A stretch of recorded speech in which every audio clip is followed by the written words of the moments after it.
How to zoom in and out on video in VN Video Editor. Want to zoom in or out on your video? VN Video Editor makes it simple, and let's see how to do it. First, select the clip you want to zoom on the timeline. Tap the transform or crop icon from the toolbar. Use pink gestures on the preview screen to zoom in or out smoothly. You can also drag the video to reposition it while zoomed. Adjust the zoom level to focus on the key parts of your clip.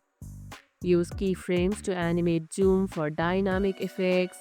Tried zooming effects before? Share your favorite use case in the comments below. And that's how you can zoom in or out in video in VN Video Editor.